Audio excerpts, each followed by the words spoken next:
సంవత్సరాల నుంచి సిటీ బస్సుల్లో డ్రైవర్ నుంచి వర్కర్ నుంచి ఓనర్ అయ్యాను. జూన్ నుంచి బస్ స్టాండ్ దగ్గర బస్సుల్లో పనిచేసుకుంటే సంపాదించుకుంటే బస్సు నిలబెట్టుకున్నాను. అది గత సంవత్సరం నుంచి నాకు చాలా ఇబ్బందులు వస్తున్నాయి తోటి వర్కర్ల ఓనర్ల నుంచి. ఎందుకు ఇట్లా అనుకుంటే నేను ఒక సంపాదించుకుని నేనే వర్కర్ చేసుకుంటాను, నేనే ఓనర్గా చేసుకుంటాను ఆ బస్సులో. అయితే అది అవతల ఓనర్లకి నచ్చక వాళ్ళ వర్కర్ల నుంచి నువ్వు కింద స్థాయి వాడివి, నువ్వు కొలం తక్కువడివి, నువ్వు అసలు బస్సు తిప్పకూడదు, మా మాతో పాటు నీకు భిన్నగా మొన్న వచ్చి మేము 10 సంవత్సరాలు 20 సంవత్సరాల నుంచి ఉన్నాము. నువ్వు మా ముందు బస్సులు తిప్పి కాల్ వేసి డబ్బులు సంపాదించుకున్నంత మొగడివా పోటీగాడివా ఇట్లా చాలాసార్లు ఇక రకంగా ఇబ్బంది పెట్టారు. నరసింహరావు సుబ్బాని వాళ్ళ అన్న వాళ్ళ మామ వాళ్ళు బస్ స్టాండ్ దగ్గర వేరే బస్సుల్లో వర్కర్లు సార్ వాళ్ళు పంపించుకుని నరసింహరావు ఇట్లా పంపించి సుబ్బాని వాళ్ళు ఇచ్చేస్తూ ఉంటాడు. పవన్, తిరుపతి, ఇస్సాకు, నా తోటి వర్కర్ డ్రైవర్లు కలాము, చిన్న పవన్ అట్లా వాళ్ళు సార్ 4 సార్లు ఇంటి మీదకి వచ్చినప్పుడు బస్ స్టాండ్ దగ్గర కూర్చొని కొట్టారు.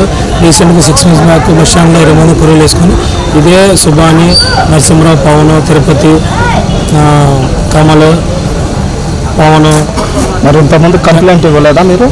ఇచ్చాను సార్. పాతకొండ పోలీస్ స్టేషన్లో ఇస్తే మా బాబు గారు వాళ్ళని సిటీ బస్ వర్కర్లకు ఇచ్చి ఇంకా మీ జోలికి రా మేము చూసుకుంటాము రాజీ పరిపించి మా అమ్మ మా చెల్లి మా అన్నయ్య చేత రాజీకి సంతకాలు పెట్టించుకున్నారు సార్. అప్పుడు ఒక 6 నెలలు సైలెంట్గా ఉన్నారు. తర్వాత మళ్ళీ వాళ్ళని పంపించకుండా పక్కన వేరే కూరలను పంపించి బస్ స్టాండ్ దగ్గర సిటీ బస్ స్టాండ్ దగ్గర సార్ చాలామంది చూసి ఆపింది లేదు. కలిసి వచ్చేటితో నా పన్ను కూడా ఇరిగిపోయింది సార్.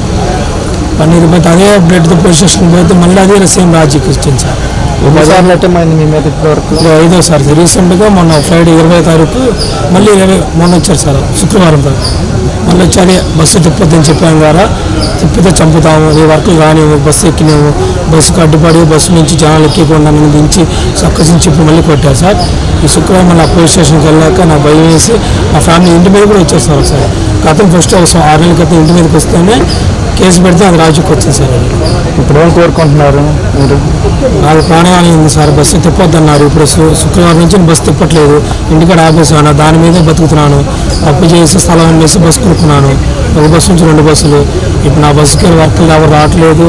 నేను పోదామన్న భయం, నాకు బస్ స్టాండ్ వెళ్తే కొడతారు చంపుతారని. నా బస్సు తిప్పొద్దని నైట్ ఫోన్లు వస్తున్నాయి, ఆ నెంబర్లు కూడా రాసి ఇచ్చాను సార్లకి. అయినా నాకు లక్ష్యం లేదు, ఏం లేదు సార్. ఇంటి మీదకి వస్తున్నారు, బస్సు తీద్దానంటే మా ఇంటికాడ ఆపించింది 2 బస్సులు సార్. అదే జీవనాథ నాకు చంపుతా ఉన్నారు. ఇంకా నాకు తిప్పలేనంత ఇది, అందుకే ఎస్పీ ఆఫీస్ దాకా వచ్చాను సార్.